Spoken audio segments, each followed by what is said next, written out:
সর্বশেষ নবী, আখিরি নবী, বিশ্ব নবী মুহাম্মদুর রাসূলুল্লাহ সাল্লাল্লাহু আলাইহি সাল্লামকে আল্লাহ তাআলা ইসমাঈল আলাইহিস সালামের চ্যানেলে পাঠিয়ে দিয়েছেন। চেঞ্জিং দ্য লিডারশিপ ফ্রম বনি ইসরাইল টু বনি ইসমাঈল। ওনার অনন্য বৈশিষ্ট্য হচ্ছে উনি সাইয়্যিদু বুলদি আদম। পৃথিবীতে যত মানুষ এসছে সবার লিডার হবেন তিনি। He is the leader. অনেক লিডার আছে আমাদের সামনে, ভবিষ্যৎ লিডার। মাশাআল্লাহ, তাবারাকাল্লাহ। Leader is someone who knows the way, shows the way and goes the way.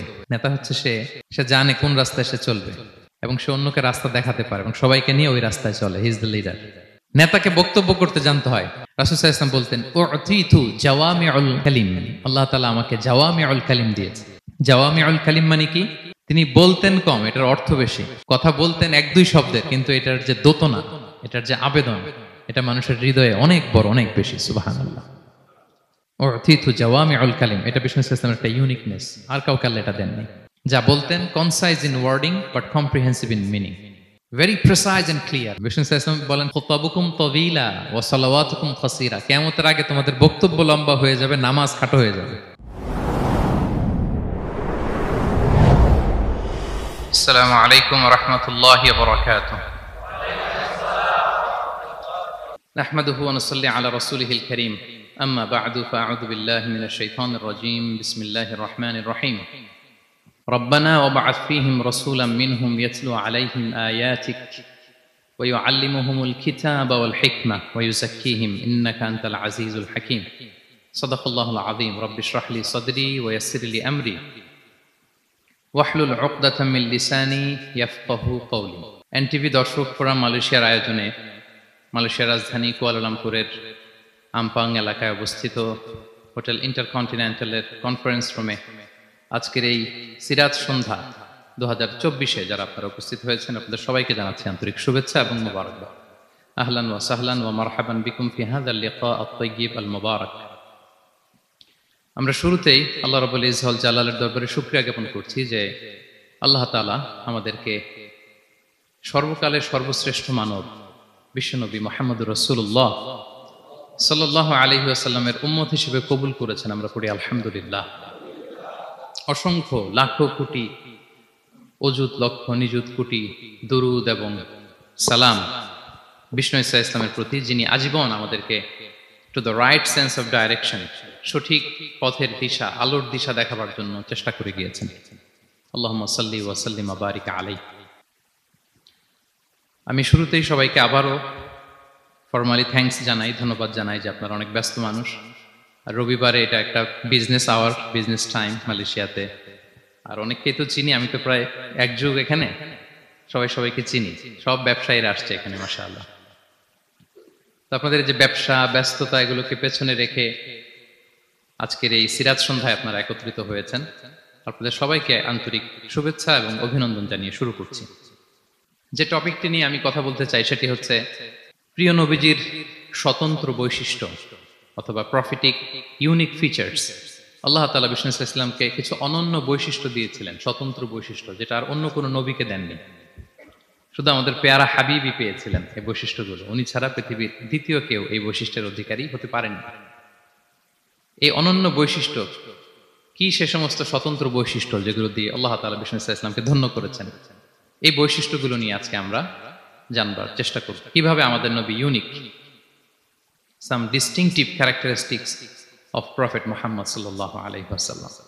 এই টপিকের উপর আমরা কিছু কথা শুনবো ইনশাআল্লাহ।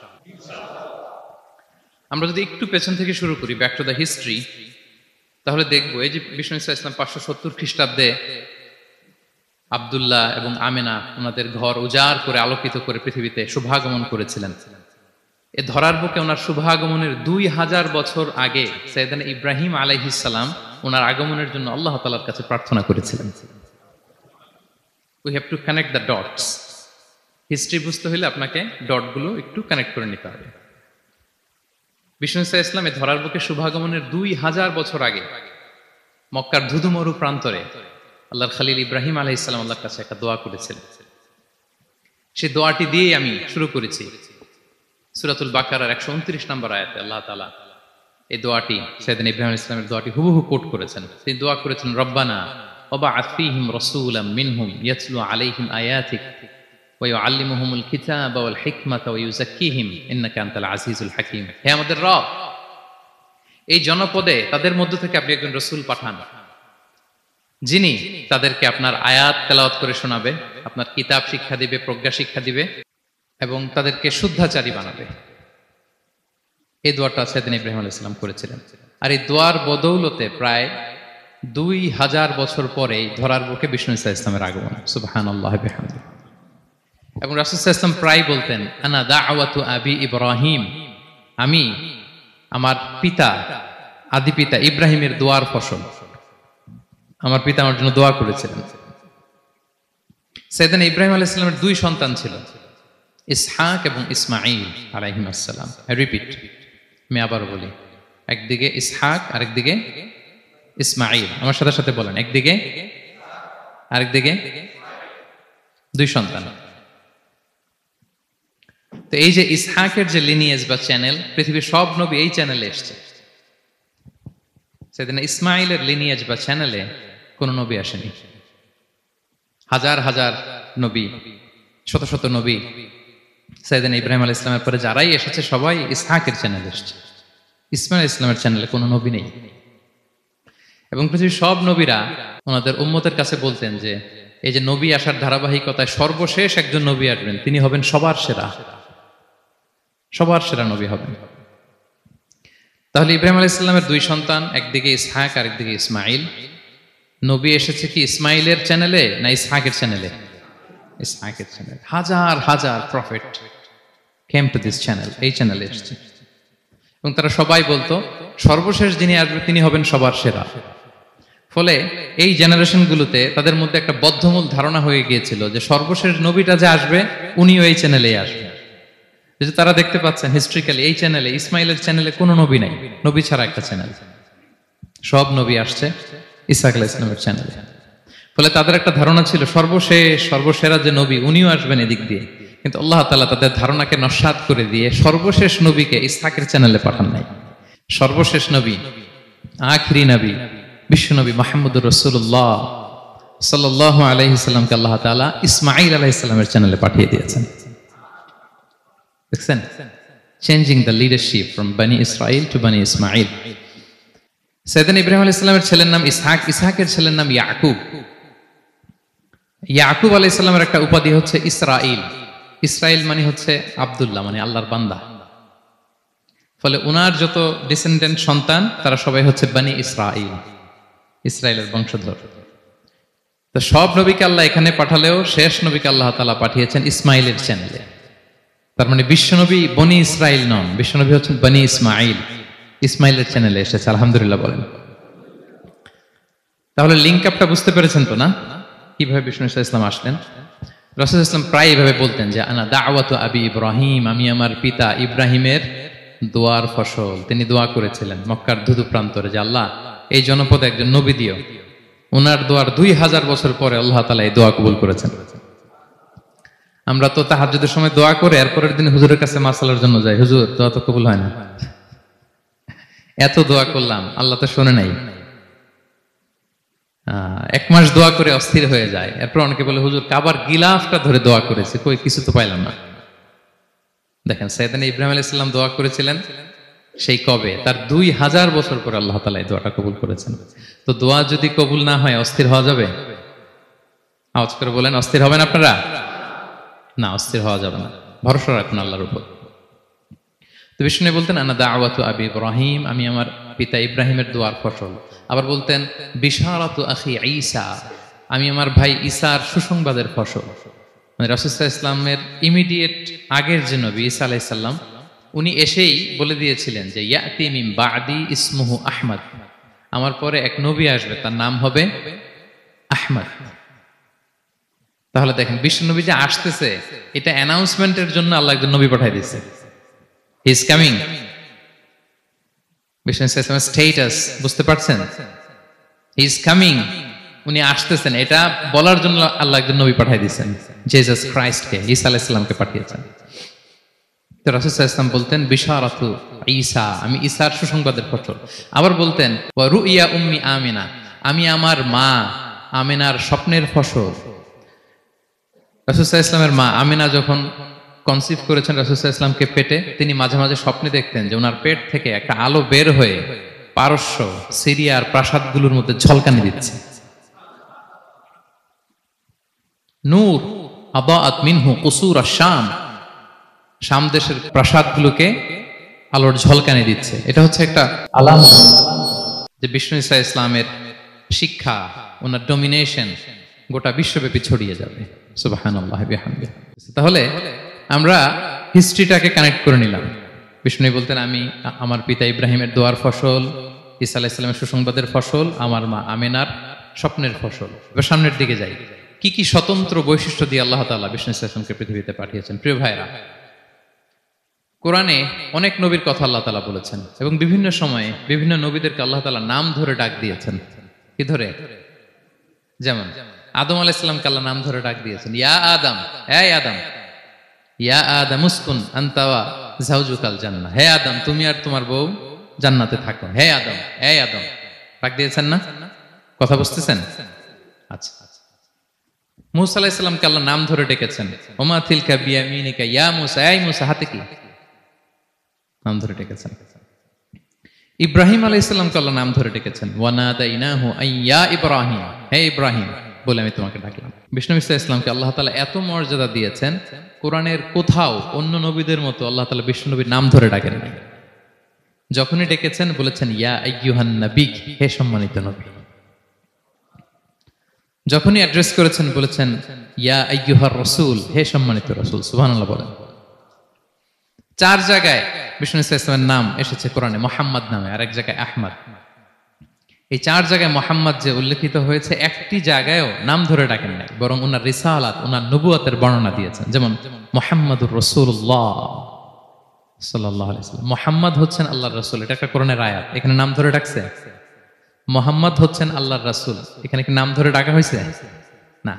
ওমা মুহাম্মাদুন ইল্লা রাসূল ক্বাদ খালাত মিন ক্বাবলিহির রুসুল, মুহাম্মদ রাসূল ছাড়া কেউ নন, তার আগে এরকম অনেক রাসূল পৃথিবী থেকে চলে গিয়েছে। এই আয়াতে নাম ধরে ডাকছে? না। 4 বার মুহাম্মদ শব্দটা কোরআনে উল্লেখিত হয়েছে, একবারও নাম ধরে ডাকে নাই। সুবহানাল্লাহ পড়েন। আর একবার উল্লেখিত হয়েছে আহমদ, যেটা ঈসা আলাইহিস সালামের ভাষায়, ইয়াতি মিন বাদি ইসমুহু আহমদ, আমার পরে এক নবী আসবে, তার নাম হবে আহমদ।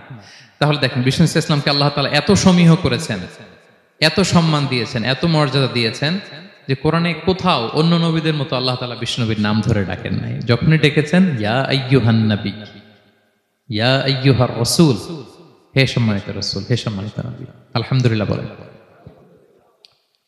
এরপর বিষ্ণু ইসলাম বলতেন, আনা সাইয়্যিদু ওয়ালদি আদম, আমি হচ্ছি আদম আলাইহিস সালামের যত সন্তান পৃথিবীতে আসবে সবার লিডার। সুবহানাল্লাহ বলবেন না? আনা সাইয়্যিদু ওয়ালদি আদম, আমি আদম আলাইহিস সালামের যত সন্তান আসবে, I am the leader of the all sons of আদম, আদমের সব সন্তানের লিডার হব আমি এই পৃথিবীতে। তিনি লিডার। এবং বিষ্ণু বলেন, আল্লাহ তাআলা যখন সব কিছু সৃষ্টি করলেন, পুরো খালকে যখন সৃষ্টি করলেন, 2টা ভাগ করলেন, ভালো আর খারাপ। আমি মুহাম্মদ সাল্লাল্লাহু আলাইহি ওয়াসাল্লামকে আল্লাহ তাআলা ভালোর মধ্যে ঢুকায় দিলেন। এই ভালো মানুষগুলোর মধ্যে থেকে আল্লাহ অনেকগুলো গোত্র নির্বাচিত করলেন, আমাকে সবচেয়ে শ্রেষ্ঠ গোত্রে ঢুকায় দিলেন। এই গোত্রগুলোর মধ্যে অনেকগুলো বাড়ি আছে, সবচেয়ে শ্রেষ্ঠ বাড়িতে আল্লাহ তাআলা আমাকে ঢুকায় দিলেন। সুবহানাল্লাহ বিহামদিহি। আরেক বর্ণনায় এসেছে যে আল্লাহ তাআলা ইসমাঈল আলাইহিস সালামের বংশধরদের মধ্য থেকে কেনানাকে সিলেক্ট করেছেন। কেনানার মধ্য থেকে আল্লাহ কুরাইশকে সিলেক্ট করেছেন। কুরাইশের মধ্য থেকে আল্লাহ তাআলা বনু হাশিমকে সিলেক্ট করেছেন। বিষ্ণু ইসলাম কিন্তু হাশিমি খানদানের। কুরাইশের মধ্য থেকে তিনি বনু হাশিমকে সিলেক্ট করেছেন, আর বনু হাশিমের মধ্য থেকে আল্লাহ তাআলা আমাকে সিলেক্ট করেছেন। সুবহানাল্লাহ বিহামদিহি। এবং তিনি বলতেন, ওয়া আনা হামিলু লিওয়াইল হামদি ইয়াউমাল কিয়ামাতি ওয়া তাহতাহু আদম, কিয়ামতের দিন আমি প্রশংসার পতাকা নিয়ে দাঁড়িয়ে থাকবো কিয়ামতের ময়দানে, আর ওই পতাকার নিচে স্বয়ং আদম আলাইহিস সালাম থাকবে। ওনার হাতে থাকবে প্রশংসার পতাকা। প্রিয় ভাই, তাহলে 1 নাম্বার পেয়ে গেলাম, ওনার অনন্য বৈশিষ্ট্য হচ্ছে উনি সাইয়্যিদু ওয়ালদি আদম। পৃথিবীতে যত মানুষ এসছে সবার লিডার হবেন তিনি। He is the leader. তিনি কি? সবাই বলুন, তিনি কি? আচ্ছা, লিডারের কাজ কি বলেন তো? অনেক লিডার আছে আমাদের সামনে, ভবিষ্যৎ লিডার, মাশাআল্লাহ তাবারাকাল্লাহ। Leader is someone who knows the way, shows the way and goes the way. নেতা হচ্ছে সে সে জানে কোন রাস্তায় সে চলবে এবং সে অন্যকে রাস্তা দেখাতে পারে এবং সবাইকে নিয়ে ওই রাস্তায় চলে। হি ইজ দ্য লিডার। আচ্ছা, লিডার যদি কথা বলতে না পারে, এটা লিডার? এ নেতা? এটা কি? সে লিডার হতে পারবে না। নেতাকে বক্তব্য করতে জানতে হয়, স্পষ্ট ভাষায় কথা বলতে জানতে হয়, ঠিক কিনা বলেন? আমরা যদি দেখি যে রাসূল সাল্লাল্লাহু আলাইহি ওয়াসাল্লামের এই কোয়ালিটি ছিল কিনা, বক্তব্য দেওয়ার পারঙ্গমতা ছিল কিনা ওনার। রাসূল সাল্লাল্লাহু আলাইহি ওয়াসাল্লাম বলতেন, উতিতু জাওয়ামিউল কালিম, আল্লাহ তাআলা আমাকে জাওয়ামিউল কালিম দিয়েছে। জাওয়ামিউল কালিম মানে কি?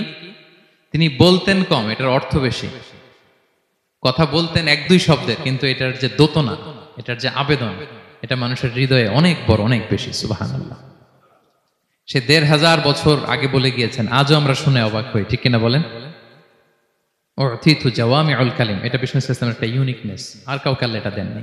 অল্প বলতেন, মানুষের হৃদয়ে টাচ করে ফেলতেন। সুবহানাল্লাহ। তিনি ছিলেন সর্বমর্ম বাচনভঙ্গির অধিকারী। যা বলতেন concise in wording but comprehensive in meaning. শব্দে এটা ছোট, কম, কিন্তু ভেরি কম্প্রিহেন্সিভ। বোঝায়, ব্যাখ্যা, এক্সপ্লেনেশন এটার অনেক বেশি। Very precise and clear. যা বলতেন প্রিসাইজ এন্ড ক্লিয়ার। কতটা প্রিসাইজ এন্ড ক্লিয়ার? আম্মা জান আয়েশা বলেন, ওনার স্ত্রী কি বলেন, আমাদের আম্মা জান শোনেন। তিনি বলতেন, লাউ আদ্দাহু লাআদ্দু লা আহসাহু। বিষ্ণু সাল্লাল্লাহু আলাইহি ওয়াসাল্লাম এত প্রিসাইজ এন্ড ক্লিয়ার বক্তব্য দিতেন, কেউ যদি গুনতে চাইতো, দেখি কয়টা বাক্য বলছে, গোনা যেত। কেউ যদি গুনতে চাইতেন এখানে কয়টা শব্দ ছিল, তাও গোনা যেত। ওনার বক্তব্যে কয়টা বাক্য, কয়টা শব্দ, এটা গোনা যেত, কারণ ছোট বক্তব্য দিতেন। আমরা তো লম্বা চড়া বক্তব্য না দিলে হয় না। অল্পতে শেষ করলে বলে, হুজুর কি বললেন, ওয়াজ তো করলেন না। অল্পতে শেষ করলে বলে, মন ভরে নাই, আর একটু বলেন। হ্যাঁ, বিষ্ণু সাল্লাল্লাহু আলাইহি ওয়াসাল্লাম বলেন, কিয়ামতের আলামত হচ্ছে খুতাবুকুম তাওয়িলা ওয়া সালাওয়াতুকুম কাসীরা। কিয়ামতের আগে তোমাদের বক্তব্য লম্বা হয়ে যাবে, নামাজ খাটো হয়ে যাবে। নামাজ খাটো, বক্তব্য লম্বা না। বক্তব্য হইতে হবে ভেরি প্রিসাইজ এন্ড ক্লিয়ার। তাহলে আম্মা জান আয়েশা বলেন, এত সুন্দর প্রিসাইজ এন্ড ক্লিয়ার বক্তব্য দিতেন, গুনতে চাইলে গুনা যেত। কি কি বলেছেন? সুবহানাল্লাহ বলি সবাই। আবার তিনি বলতেন, ইয়াতাকাল্লামু বিকালামিন বাইয়িন ফাসল। খুব সুস্পষ্ট কথা বলতেন বিষ্ণু সাল্লাল্লাহু আলাইহি ওয়াসাল্লাম। ইয়াতাহাফফাযুহু মান জালাসা ইলাইহি। এত স্পষ্ট, আশেপাশে যারা শুনতো সহজেই মুখস্থ করে ফেলতে পারত। এই যে সাহাবারা এত হাদিস বর্ণনা করেছে কিভাবে? কারণ ভেরি প্রিসাইজ এন্ড ক্লিয়ার, শুনলেই মুখস্থ হয়ে যায়। আমরা নবীর এত হাদিস বলতে পারি কিভাবে? Very precise and clear. কারো কথা তো মনে থাকে না, ওনার কথা মনে থাকে কি করে? ভেরি প্রিসাইজ এন্ড ক্লিয়ার, শুনলেই মনে রাখা যায়। আবার গুরুত্বপূর্ণ কথা ৩ বার বলতেন। কয়বার? ৩ বার। একবার তিনি বলতেছেন, আত-তাকওয়া হা হুনা, হা হুনা, হা হুনা। তাকওয়া আছে এখানে, এখানে, এখানে। আমরা তো তাকওয়া বানাই ফেলছি এখানে। তাকওয়া বানাই ফেলছি জুব্বার ভিতরে, এই টুপির ভিতরে, তসবির ভিতরে বানাই ফেলছি তাকওয়া, তাই না? কিন্তু বিষ্ণু সাল্লাল্লাহু আলাইহি ওয়াসাল্লাম কি বলেছেন দেখেন, তিনি বলেন, আত-তাকওয়া হা হুনা। তাকওয়া থাকে কোথায়? হৃদয়ে। ওয়া ইউশিরু ইলা সাদরিহি সালাসা মাররাত। ৩ বার ইঙ্গিত করেছেন। হ্যাঁ, দাড়ি, টুপি, জুব্বা, তাসবিহ অনেক গুরুত্বপূর্ণ অনুষঙ্গ ইসলামের, কিন্তু আসল তাকওয়া থাকে কোথায়? হৃদয়। তাহলে এটা গুরুত্বপূর্ণ কথা, ৩ বার ইঙ্গিত করেছেন। কয়বার? তাহলে এটা হচ্ছে বিষ্ণু সাল্লাল্লাহু আলাইহি ওয়াসাল্লামের একটা ইউনিকনেস। কথা বলতেন কম, এটার দোতনা, এটার আবেদন মানুষের হৃদয়ে ছাপিয়ে যেত। উতিতু জাওয়ামিউল কালিম। বিষ্ণু বলেন, আল্লাহ তাআলা আমাকে জাওয়ামিউল কালিম দিয়েছে। আমি বলি কম, কিন্তু এটার মিনিং অনেক স্ট্রং। বিষ্ণু সাল্লাল্লাহু আলাইহি ওয়াসাল্লাম আবার বলেছেন যে, নুসিরতু বির-রু'বি মাসিরাতা শাহর। আল্লাহ তাআলা আমাকে ভয় দিয়ে সাহায্য করেছেন। কি দিয়ে? ভয় দিয়ে। রাসূল সাল্লাল্লাহু আলাইহি ওয়াসাল্লাম যেখানে থাকতেন, তার ডানে বায়ে সামনে পেছনে 1 মাসের ডিস্টেন্সের ভেতরে যদি কোনো শত্রু থাকতো রাসূলের, রাসূল সাল্লাল্লাহু আলাইহি ওয়াসাল্লামের ভয়ে ওর অন্তরে ধুকধুকানি শুরু হয়ে যেত, ত্রাসের কম্পন শুরু হয়ে যেত। 1 মাস রাসূল সাল্লাল্লাহু আলাইহি ওয়াসাল্লাম এখানে পৌঁছতে লাগবে কয় মাস? এত দূরে থাকতো, নবী সাল্লাল্লাহু আলাইহি ওয়াসাল্লামের কোনো শত্রু যদি থাকতো ডানে বায়ে, রাসূল সাল্লাল্লাহু আলাইহি ওয়াসাল্লামের ভয়ে তাদের হৃদয়ে ত্রাসের কম্পন শুরু হতো। সুবহানাল্লাহ বলেন। বিষ্ণু সাল্লাল্লাহু আলাইহি ওয়াসাল্লামের ইউনিকনেস, এটা আল্লাহ কাউকে দেন। ওনার আরেকটা ইউনিকনেস হচ্ছে উনি খাতামুন নবিয়্যিন, সর্বশেষ নবী। আওয়াজ করে বলেন, বিশ্ব নবীর পরে আর কোন নবী আসবে? মা কানা মুহাম্মাদুন আবা আহাদিম মির রিজালিকুম ওয়ালাকিন রাসূলুল্লাহি ওয়া খাতামান নবিয়্যিন। He is the last messenger. ওনাকে ছাড়া নবুয়তি পূর্ণতা পায় না। সব নবীকে দিয়ে যদি ধরেন প্রত্যেকটা নবীকে আমরা একটা মুক্তোর দানার সাথে তুলনা করি, মুক্তোর দানা, এটা দিয়ে একটা মালা বানানো হবে, সেক্ষেত্রে বিষ্ণু ইসলাম হচ্ছেন সর্বশেষ মুক্তোর দানা, যেটা না লাগালে মালাটাই হয় না। প্রত্যেক নবী যদি একটা মুক্তোর দানা হয়, এটা দিয়ে যদি একটা মালা গাঁথি আমরা, সর্বশেষ মুক্তোর দানাটা হচ্ছে বিষ্ণু ইসলাম। এটা ছাড়া মালা পূর্ণতা পায় না। ওনার মাধ্যমে the door of prophecy is closed. আর কোন নবী আসবেন না। তিনি বলতেন লা নবিয়্যা বা'দি ওয়ালা রাসূল, আমার পরে কোনো নবীও নাই, কোনো রাসূলও নাই, তবে লাউ কানা বা'দি নাবিয়্যুন লাকানা উমর, আমার পরে নবী হওয়ার যোগ্যতা যদি কারো থাকে, আমার উমরের সেই যোগ্যতা আছে। এখন যদি কেউ দাবি করে আমি নবী, কি করবেন? সহিহ মুসলিমের বর্ণনায় খুব চমৎকার একটা উপমা বিষ্ণু ইসলাম দিয়েছেন। সেটা বলেছেন, আমার আর আমার আগের নবীদের দৃষ্টান্ত হচ্ছে এরকম একটা প্রাসাদের ন্যায়। খুব চমৎকার একটা লোক একটা প্রাসাদ বানিয়েছে, এত চমৎকার, চোখ ধাঁধানো, আই ক্যাচিং। যেই এই প্রাসাদটা দেখে সবাই অবাক হয়, এত সুন্দর প্রাসাদ। এই প্রাসাদে খুঁত ধরার মতো কিছু নাই একটা জায়গা ছাড়া, সেটা হচ্ছে প্রাসাদের কোনো একটা দেয়ালে গাঁথুনিতে একটা ইট দেয়া হয় নাই, সামহাউ মিসিং, একটা ইটের টুকরা মিসিং। ফলে বাইরে থেকে ঠান্ডা বাতাস ঢুকে একটু অসুন্দর লাগে।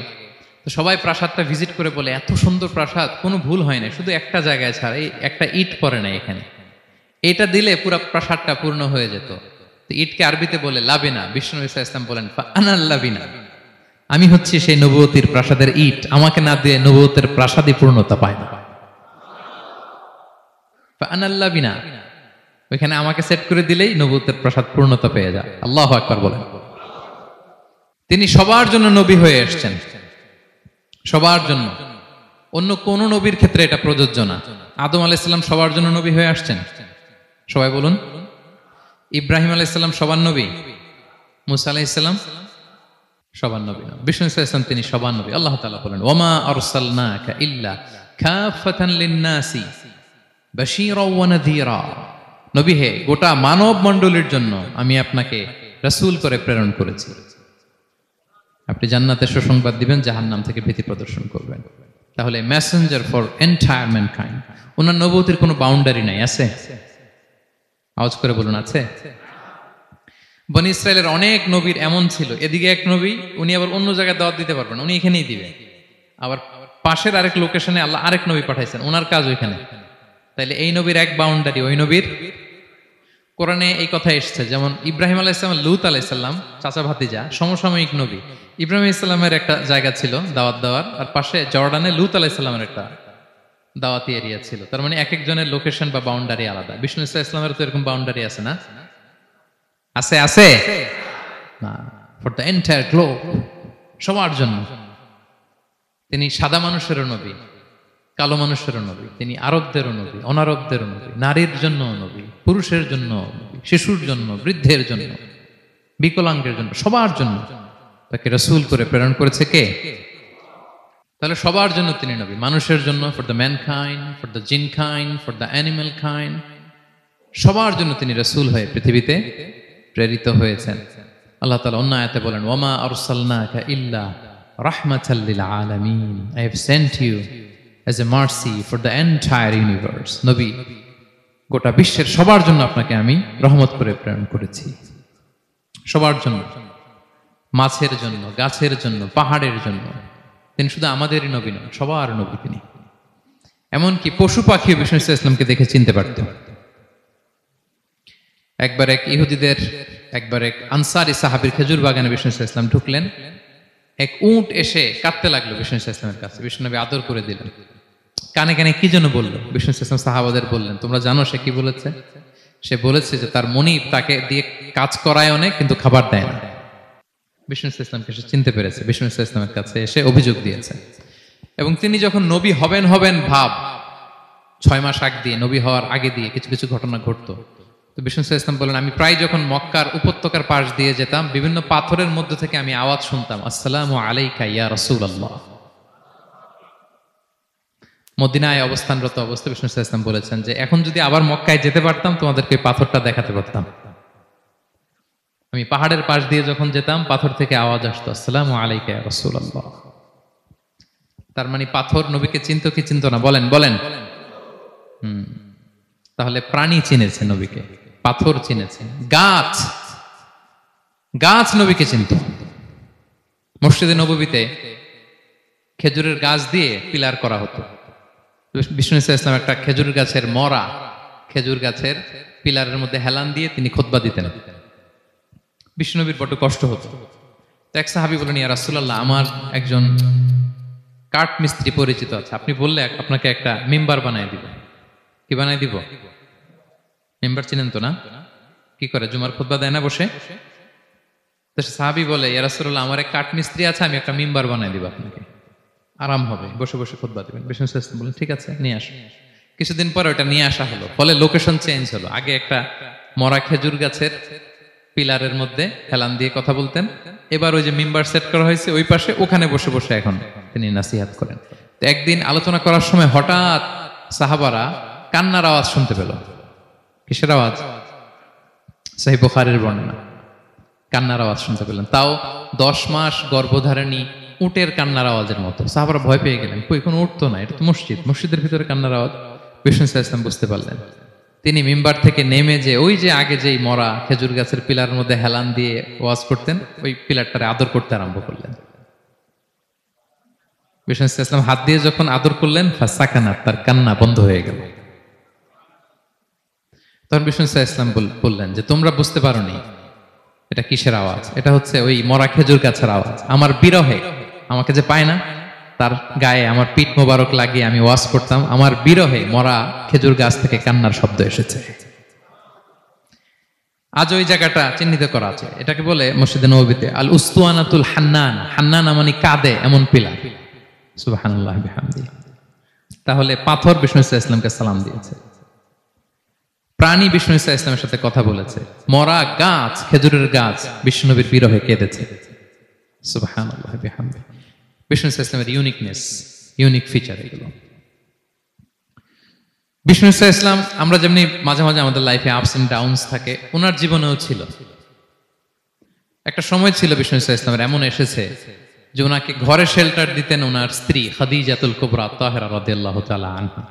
মেন্টালি সাপোর্ট দিতেন, ফিনান্সিয়ালি সাপোর্ট দিতেন। উনি মারা গেলেন। পলিটিক্যাল সাপোর্ট দিতেন চাচা আবু তালেব, উনিও মারা গেলেন। কই যাবেন উনি? নেইবরিং সিটি তায়েফে গেলেন দাওয়াত নিয়ে, সেখানেও নির্মম অত্যাচারের শিকার হলেন, প্রত্যাখ্যাত হলেন। ওনার হৃদয়টা ভেঙে খান খান, কষ্টে বেদনায় জর্জরিত হয়ে বিষ্ণু ইসলামের মন বড্ড খারাপ। বিষ্ণু ইসলামের এই ভঙ্গুর মনকে ভালো করে দেবার জন্য, সারপ্রাইজ দেবার জন্য আল্লাহ তাআলা আসমানি মিটিং এর জন্য বিষ্ণু ইসলামকে স্পেশালি ইনভিটেশন পাঠিয়েছেন। কোন নবীকে আল্লাহ এটা পাঠান নাই। কোন নবীকে আল্লাহ তাআলা ঊর্ধ্ব জগতের স্পেশাল ডিভাইন ঐশী মিটিং এর জন্য কোনো ইনভিটেশন পাঠান নাই, বিষ্ণু ইসলামকে পাঠিয়েছেন। সুবহানাল্লাহ পড়েন। মেরাজের ঘটনা আমরা জানি না? আল্লাহ তাআলা সূরাতুল ইসরাতে বলেন, সুবহানাল্লাযী আসরা বিআবদিহি লাইলাম মিনাল মাসজিদিল হারামি ইলাল মাসজিদিল আকসা। মসজিদুল হারাম থেকে আল্লাহ তাআলা বিষ্ণু ইসলামকে মসজিদুল আকসাতে নিয়ে গিয়েছেন। এই ইসরা মেরাজ দুই পার্ট। প্রথমে এটা শুরু হয়েছে মক্কা থেকে, মসজিদুল হারাম থেকে মসজিদুল আকসা পর্যন্ত। মসজিদুল আকসায় উনি একটা স্টেশন দিয়েছেন, তারপর ওখান থেকে ঊর্ধ্ব জগতের কাহিনী শুরু হয়েছে। আল্লাহ তাআলার স্পেশাল কিছু নিদর্শন দেখানোর জন্য, বিষ্ণু ইসলামকে সান্ত্বনা দেবার জন্য, ওনার মন ভালো করে দেওয়ার জন্য আসমানে ইনভিটেশন পাঠিয়েছেন। আল্লাহু আকবার। কোন নবীকে আল্লাহ তাআলা এই মর্তবা দেন নাই, বিষ্ণু ইসলামকে দিয়েছেন। ইউনিক ফিচার, কেউ পাননি এটা। এবং এই যে বললাম, তিনি মক্কা থেকে প্যালেস্টাইনে একটা স্টেশন দিয়েছেন, মসজিদুল আকসায় স্টেশন দিয়েছিলেন।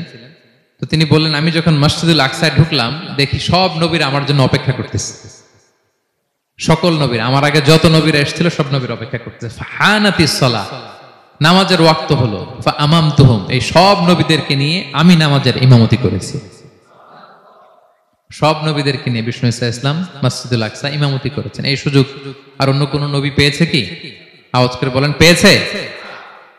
ইউনিক ফিচার বিষ্ণু ইসলামের।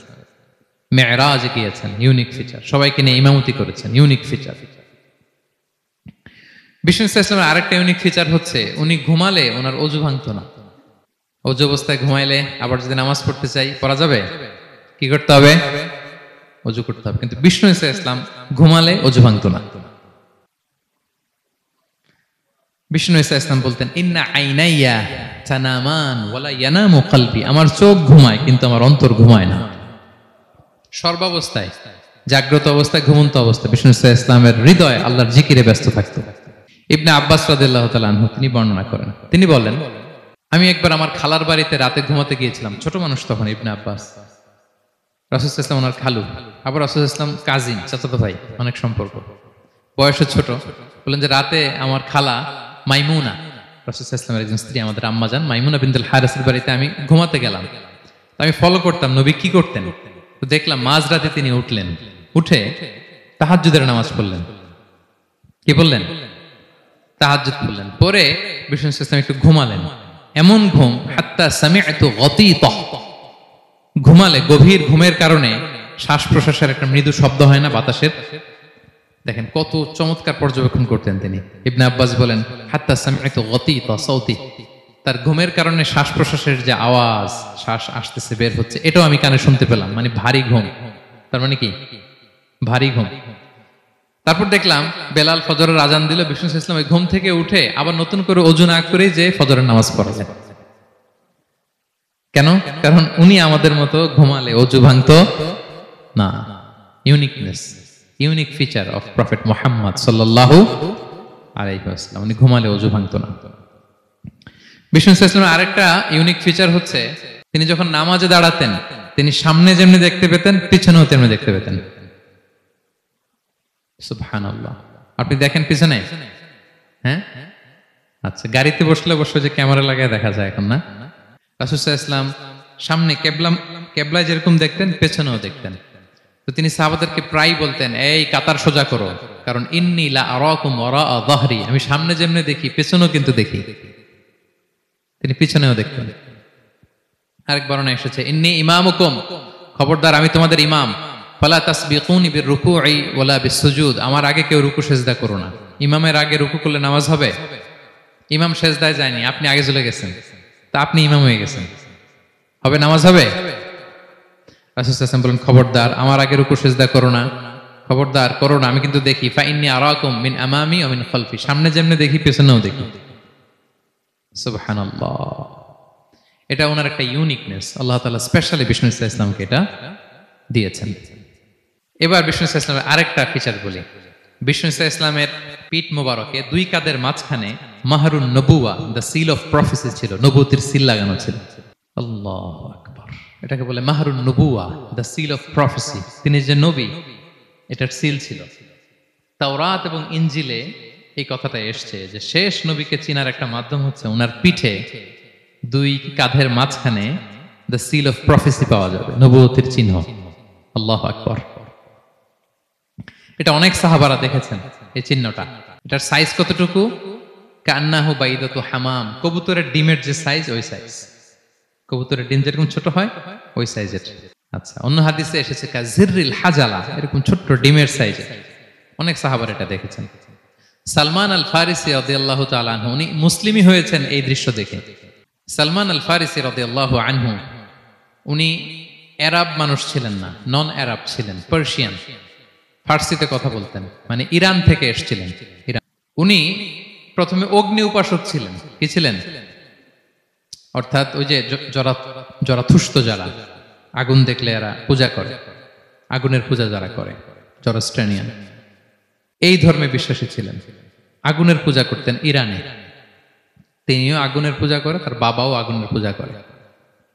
তো একদিন বাবা একটা কাজে পাঠিয়েছে, ওই কাজ করতে যেয়ে সে খ্রিস্টানদের গির্জা ক্রস করতেছিল। ছোট মানুষ গির্জা ক্রস করতে যেয়ে দেখে খ্রিস্টানরা কেমন যেন আলাদা ইবাদত করে, নামাজ পড়ে। এটা দেখে খুব ভালো লাগছে, তার খুব ভালো লাগছে। বাড়িতে এসে বাবারে বলে, বাবা আমি দেখলাম যে খ্রিস্টানরা তাদের চার্চে গির্জায় নামাজ পড়ে, এটা তো অনেক সুন্দর, আমরা যে আগুনের সামনে যা করি এটার চেয়ে ওইটা সুন্দর। বাবা বলে, খাইছে, ছেলে তো আমার শেষ হয়ে যাবে। তো বলতেছে, না না বাবা, আমরা যে আগুনের উপাসনা করি এটাই ভালো। উনি বলেন, না, আমি অনেক চিন্তা করেছি, ওরা যেভাবে গডের কাছে চায় ওইটা শ্রেষ্ঠ। বাবার সাথে ছেলের, সালমানের অনেক তর্ক বিতর্ক।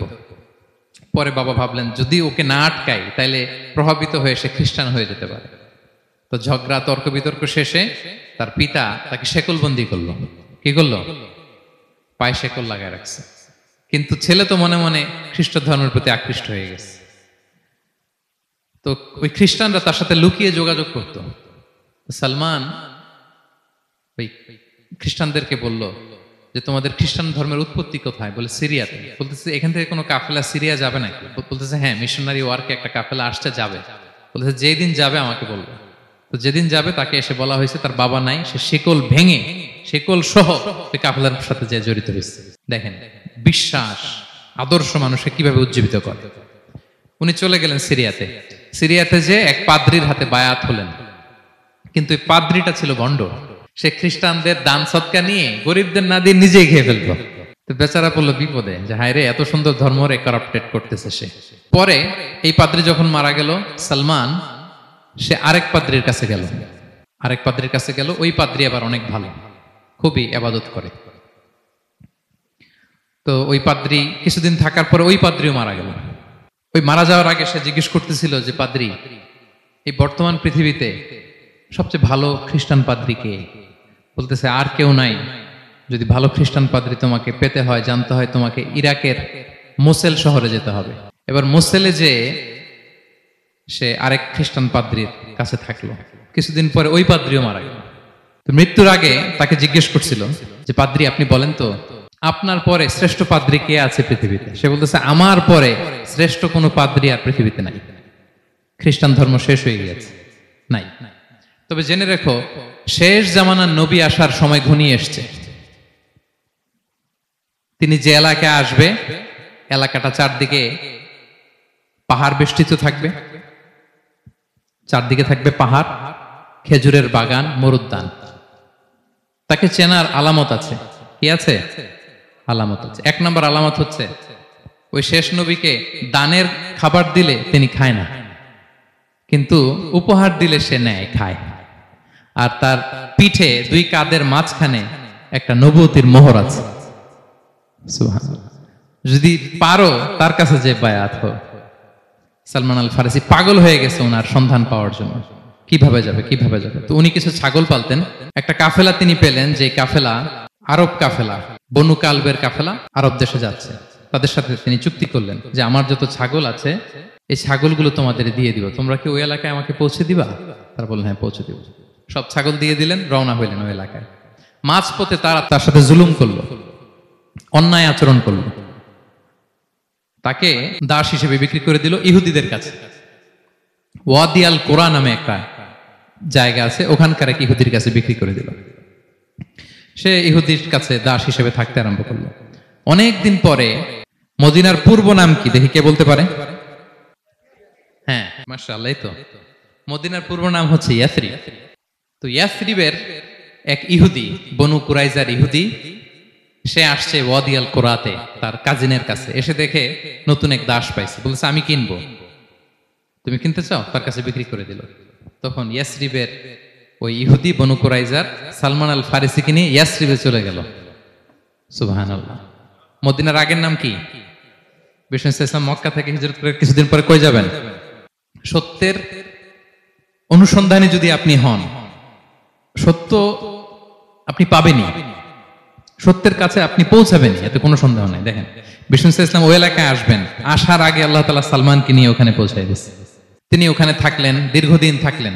খেজুর বাগানে তিনি কাজ করেন আর অপেক্ষা করেন যে কবে বিষ্ণু ইসলাম আসবেন। একদিন তিনি খেজুর গাছের উপরে কাজ করতেছেন, হঠাৎ ইহুদিরা বলা বলি করতেছে আজকে ওই মক্কা থেকে কোন এক লোক নাকি আসছে কোবাপল্লীতে, সবাই বলে সে নাকি নবী, সবাই বলে সে নাকি।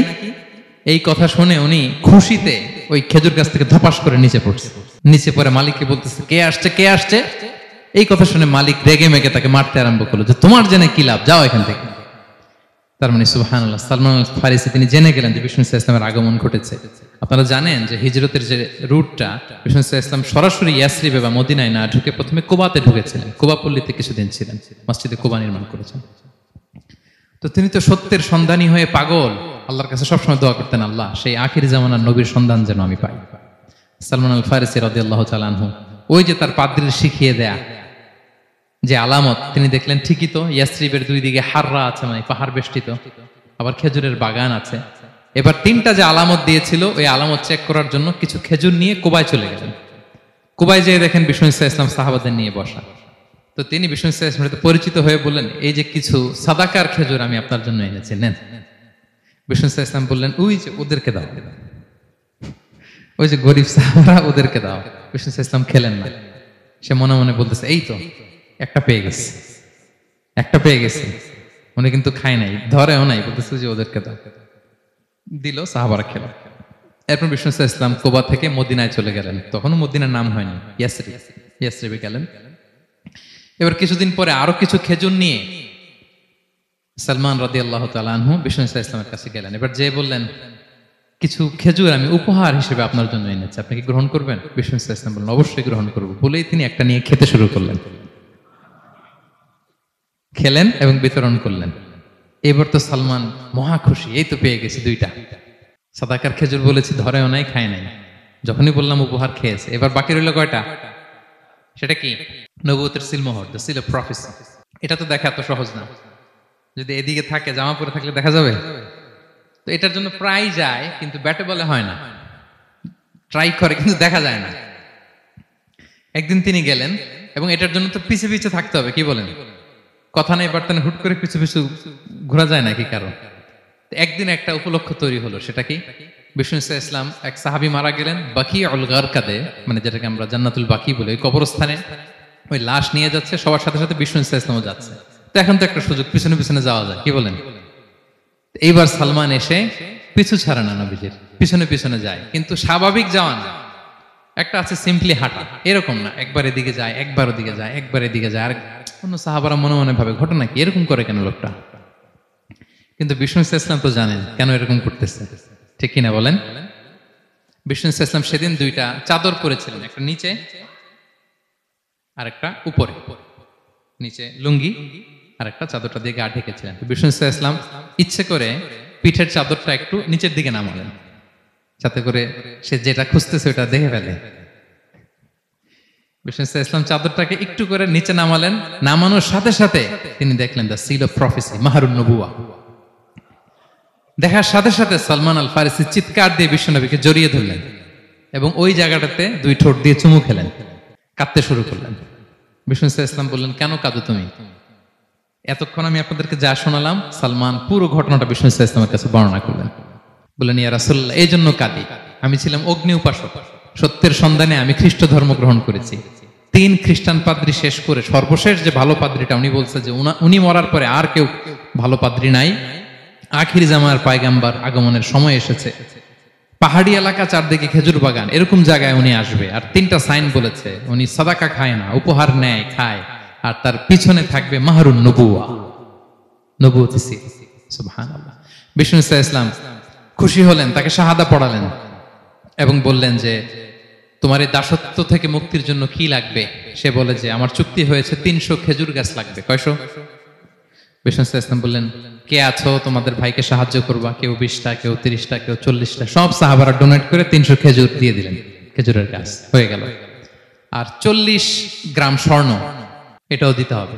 তো কোন এক যুদ্ধে বিষ্ণু ইসলাম একটা ছোট্ট স্বর্ণের টুকরে পেয়েছিলেন, বললেন, যাও এটা নিয়ে ওজন দাও, ওজন দিলে দেখবা হয়ে গেছে। ওইটা নিয়ে ওজন দেয়া হলো, দেখা গেল মুহূর্তে একেবারে সমানে সমানে 40 গ্রাম হয়ে গেছে। সালমান আল ফারিসি রাদিয়াল্লাহু তাআলা আনহু তারপর থেকে মৃত্যুর আগ পর্যন্ত বিষ্ণু ইসলামের সাথে ছিলেন, সবগুলো যুদ্ধে অংশগ্রহণ করেছেন। এবং 5ম হিজরিতে ওই যে পরীক্ষা খননের কথা আমরা জানি না, দ্য ব্যাটল অফ ট্রেঞ্চ, এই বুদ্ধিটা আসছিল সালমান রাদিয়াল্লাহু তাআলা আনহুর মাথা থেকে। এটা হচ্ছে ওনার ব্রেন চাইল্ড। কারণ আরব দেশে এরকম পরীক্ষা খনন করার ট্রেডিশনই ছিল না। উনি তো আরব দেশের না, আসছে পারস্য থেকে। ওনার এই বুদ্ধি পরামর্শ নিয়ে বিষ্ণু ইসলাম 5ম হিজরিতে পুরো মদিনার চারদিকে খনন করে এই পরীক্ষা করেছিলেন। সুবহানাল্লাহ পড়েন।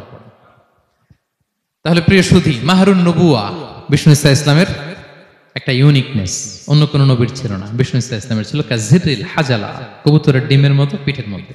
বিষ্ণু ইসলাম ইন্তেকালের আগে ওনাকে অপশন দেয়া হয়েছে, নবী আপনি চাইলে থেকে যেতে পারেন আজীবন, আর চাইলে আমার কাছেও চলে আসতে পারেন। You have option.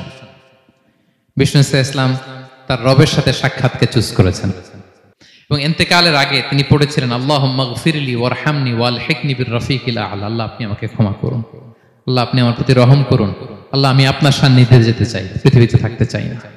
সুবহানাল্লাহ। অপশন দেয়া হয়েছে। আপনারা অপশন দেয়া হবে? হ্যাঁ, চাইলে আজীবন থাকেন, আমরা অপশন পেলে তো বলতাম আল্লাহ যা হয়েছে এখানেই থাকতে চাই। কি বলেন? বিষ্ণু ইসলাম বলেছেন ইলা রফিকিল আ'লা, হে আল্লাহ আমি আপনার সান্নিধ্যে যেতে চাই। বিষ্ণু ইসলাম ইন্তেকাল করলেন এবং উম্মার জন্য এটা সবচাইতে বড় ফিতনা এবং পরীক্ষা ছিল। এর চেয়ে বড় কষ্টদায়ক বিষয় ছিল না উম্মার জন্য বিষ্ণু ইসলামের ইন্তেকাল। তিনি যখন ইন্তেকাল করলেন সাহাবারা পাগলের মতো হয়ে গেল।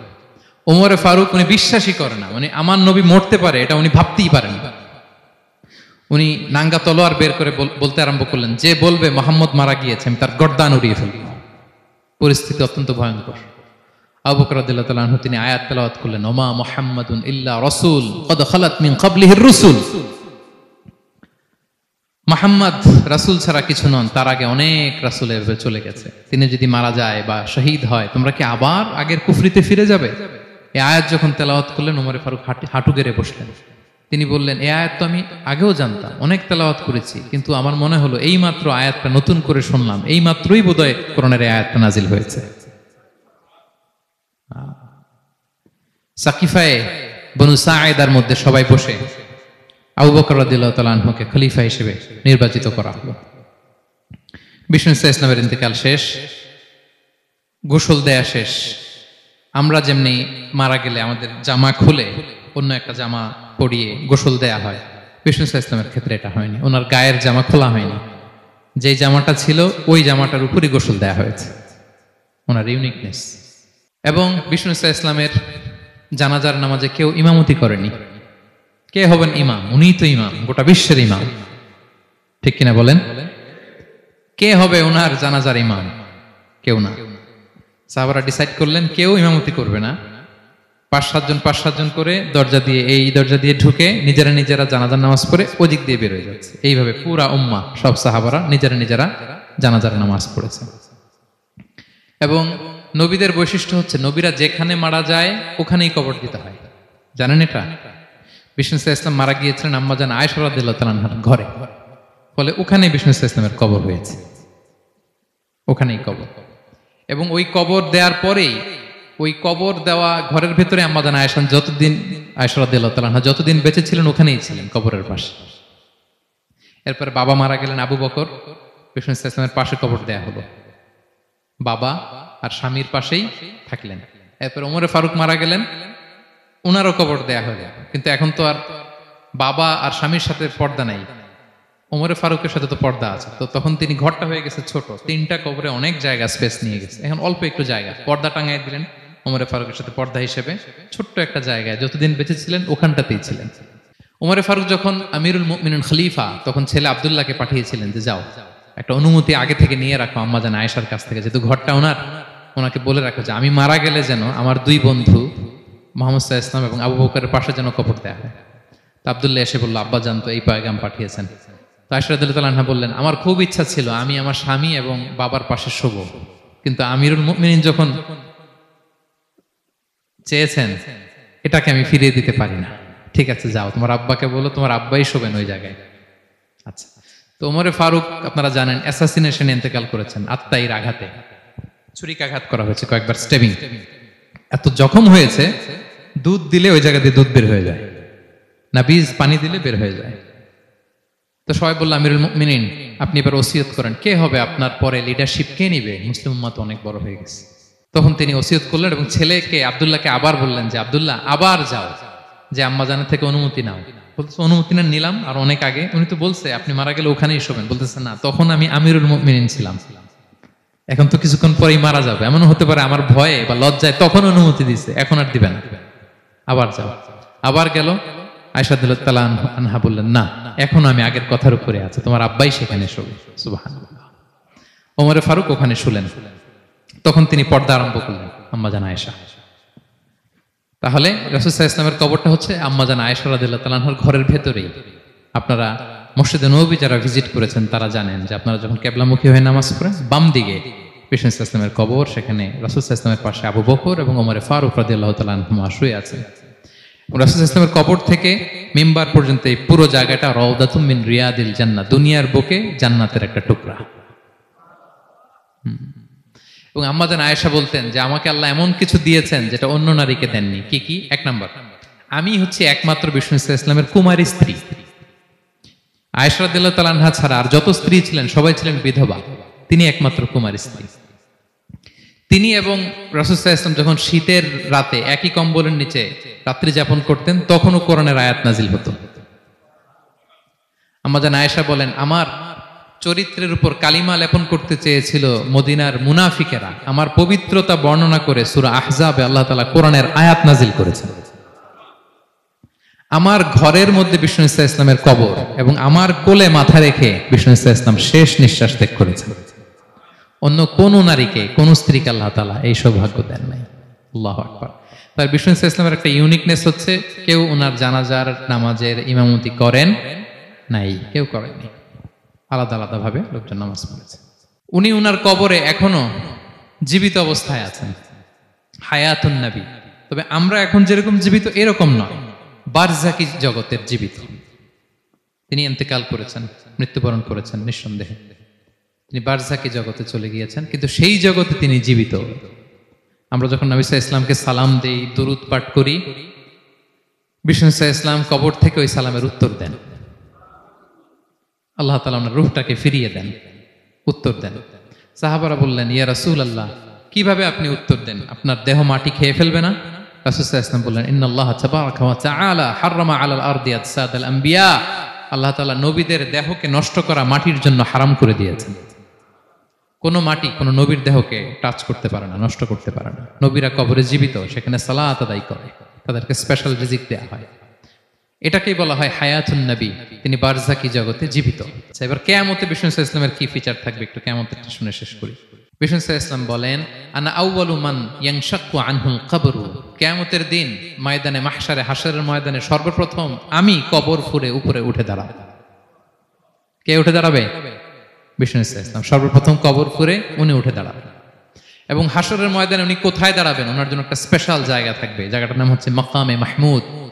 জায়গাটার নাম কি? মাকামে মাহমুদ। ওইখানে বিষ্ণু সাল্লাল্লাহু আলাইহি ওয়াসাল্লাম মাকামে মাহমুদে দাঁড়াবেন। আল্লাহ তাআলা বলেন, ওয়া মিনাল লাইলি ফাতাহাজ্জাদ বিহি নাফিলাতাল লাক আসা আইয়াবআসাকা রাব্বুকা মাকামান মাহমুদা। ওখানে বিষ্ণু সাল্লাল্লাহু আলাইহি ওয়াসাল্লাম দাঁড়াবেন। এবং বিষ্ণু সাল্লাল্লাহু আলাইহি ওয়াসাল্লাম বলেন, আযান শোনার পরে কেউ যদি এই দোয়াটা পড়ে, আল্লাহুম্মা রাব্বা হাযিহি দাওয়াতিত তাম্মা ওয়াস সালাতিল কাইমা আতি মুহাম্মাদানিল ওয়াসিলাতা ওয়াল ফাদিলা ওয়া বা'আথহু মাকামান মাহমুদা আল্লাযী ওয়া'আদতা। এই দোয়াটা যে পড়ে আযান শোনার পরে, বিষ্ণু সাল্লাল্লাহু আলাইহি ওয়াসাল্লাম বলেন, হাল্লাত লাহু শাফাআতি ইয়াউমাল কিয়ামা। কিয়ামতের দিন তার জন্য সুপারিশ করা আমি নবীর জন্য ওয়াজিব হয়ে যায়। যারা পড়েন না পড়বেন, মাকামে মাহমুদে তিনি সেজদায় লুটিয়ে থাকবেন এবং সেদিন তিনি সুপারিশ করবেন। সাহিবুশ শাফাআ, তিনি সুপারিশ করবেন। অন্য কোন নবী সুপারিশের সাহস করবে, স্পর্ধাও দেখাবে। আদম আলাইহিস সালাম, নূহ আলাইহিস সালাম, ইব্রাহিম আলাইহিস সালাম সবাই একজন আরেকজনকে রেফার করে, একজন আরেকজনকে রেফার করে, আমি পারবো না, উনি উনি উনি উনি বলতে বলতে বিষ্ণু ইসা ইসলামের কাছে যাবে। মানুষগুলো হয়রান হয়ে যাবে, ক্লান্ত শ্রান্ত ঘর্মাক্ত পিপাসার্ত মানুষগুলো। 50,000 বছর হবে সেই দিনটা, কিয়ামতের দিন। মানুষগুলো পেরেশান, যেই নবীর কাছে যায় বলে পারবো না, উনি উনি শেষ পর্যন্ত এটা যে বিষ্ণু ইসা ইসলামের কাছে ঠেকবে। বিষ্ণু ইসলাম কোথায় থাকবেন যেন?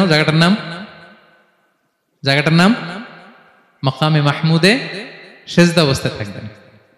সেজদা অবস্থায় থাকবেন। সব নবীরা বলবে, নাফসি নাফসি, আল্লাহ তুমি আমারে বাঁচাও, আল্লাহ আমারে বাঁচাও, আল্লাহ আমারে বাঁচাও। কিন্তু বিষ্ণু ইসলাম সেই মাকামে মাহমুদের সেজদায় লুটিয়ে কাঁদতে থাকবেন আর বলবেন, উম্মতি উম্মতি উম্মতি, হে আল্লাহ আমার গুনাহগার উম্মতকে বাঁচাও, আল্লাহ আমার গুনাহগার উম্মতকে তুমি বাঁচাও। কাঁদতে থাকবেন বিষ্ণু ইসলাম ওই জায়গায়।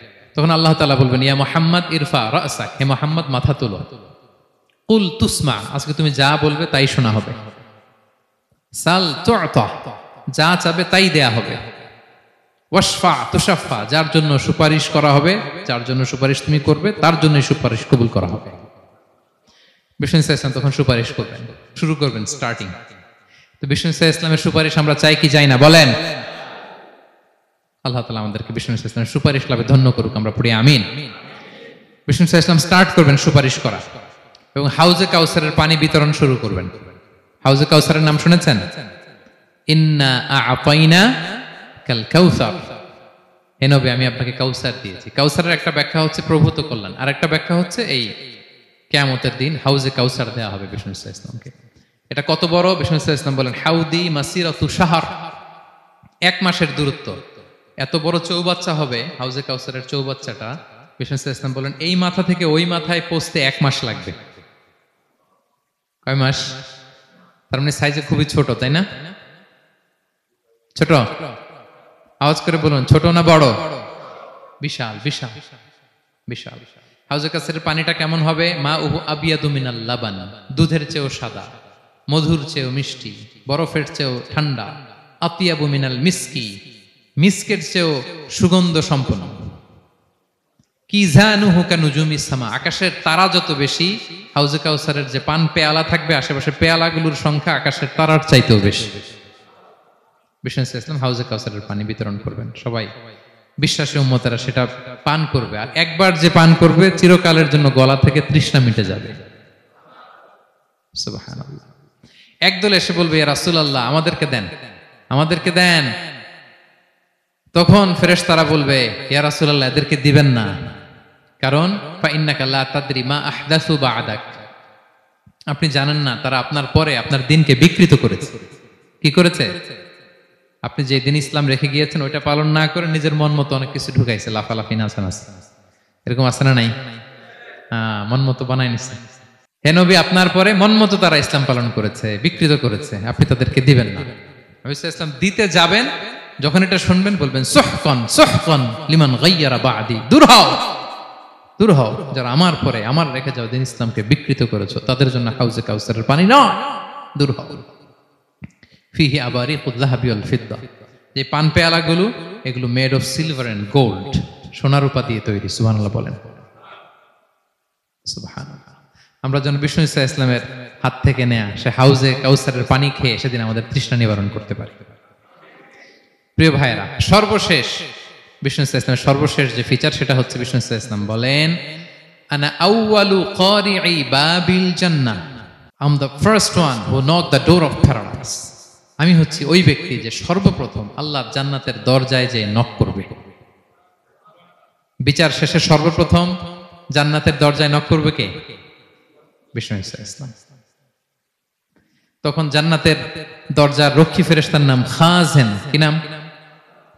সে বলবে মানিল কারি, who is knocking the door? তখন বিষ্ণু ইসলাম বলবেন আনা মুহাম্মদ রাসূলুল্লাহ, আমি মুহাম্মদ রাসূলুল্লাহ বলছি।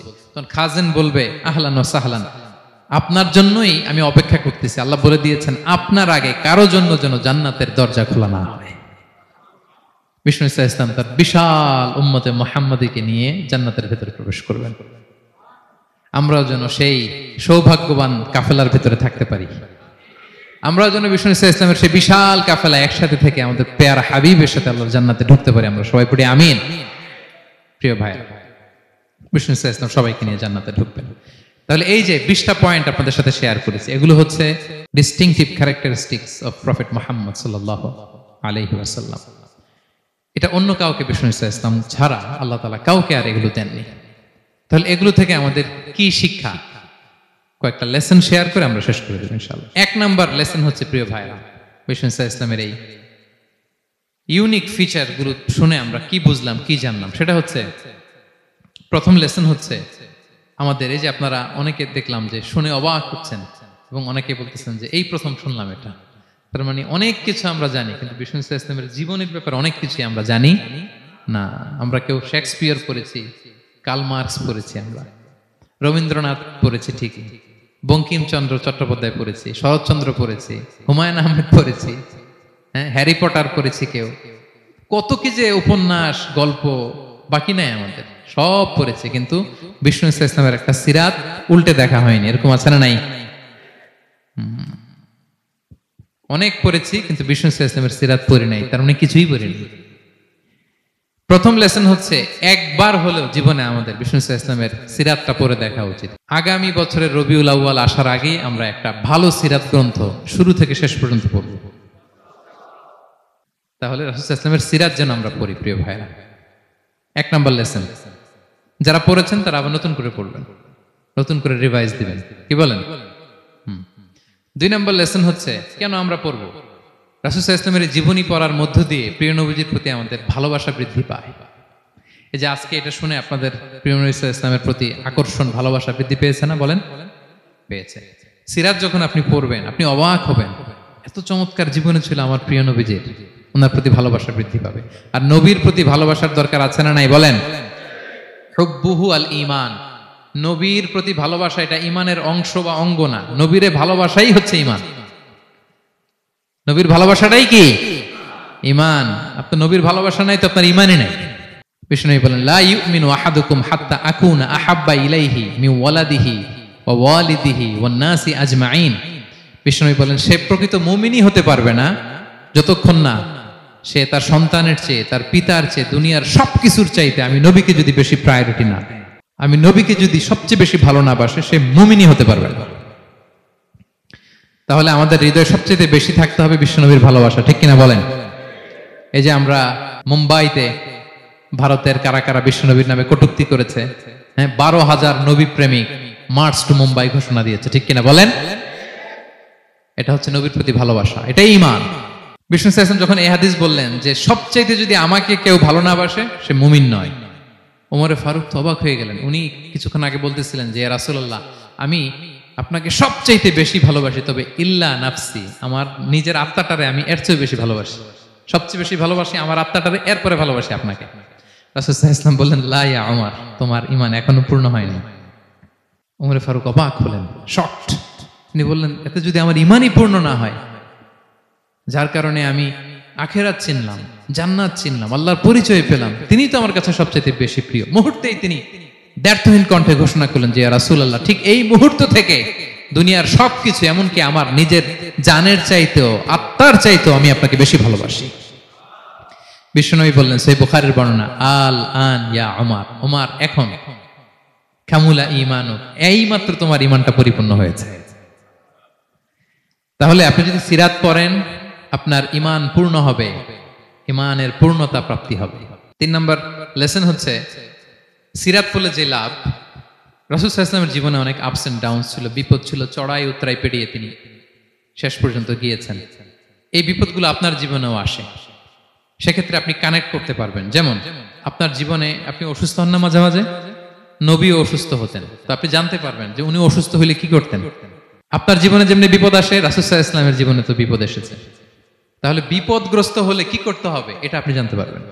যারা বিবাহিত, মাঝে মাঝে স্ত্রীর সাথে মনোমালিন্য হয় না? কথা কন না কেন? হয়। রাসূল সাল্লাল্লাহু আলাইহি ওয়াসাল্লামেরও হতো এটা, মানবীয় কারণে স্ত্রীদের সাথে মনোমালিন্য হতো। ওই পরিস্থিতিতে রাসূল সাল্লাল্লাহু আলাইহি ওয়াসাল্লাম কিভাবে ডিল করতেন? সমাধান পাবেন, সলিউশন পাবেন, সান্ত্বনা পাবেন। তাহলে জীবনের পরতে পরতে আপনি রাসূল সাল্লাল্লাহু আলাইহি ওয়াসাল্লামের সিরাত থেকে সমাধান খুঁজে পাবেন, সান্ত্বনা পাবেন যদি সিরাত পড়েন।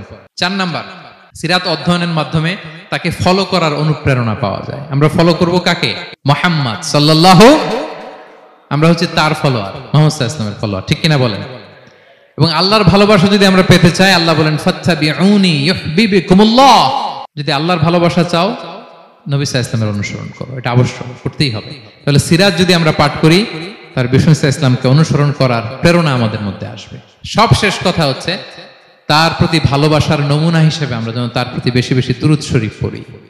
আল্লাহুম্মা সাল্লি ওয়া সাল্লিম ওয়া বারিক আলাইহি সাল্লাল্লাহু আলাইহি ওয়া সাল্লাম। আল্লাহুম্মা সাল্লি আলা মুহাম্মদ ওয়া আলা আলি মুহাম্মদ কামা সাল্লাইতা আলা ইব্রাহিম ওয়া আলা আলি ইব্রাহিম ইন্নাকা হামিদুম মাজিদ। আল্লাহুম্মা বারিক আলা মুহাম্মদ ওয়া আলা আলি মুহাম্মদ কামা বারাকতা আলা ইব্রাহিম ওয়া আলা আলি ইব্রাহিম ইন্নাকা হামিদুম মাজিদ। পারেন না এগুলো আপনারা?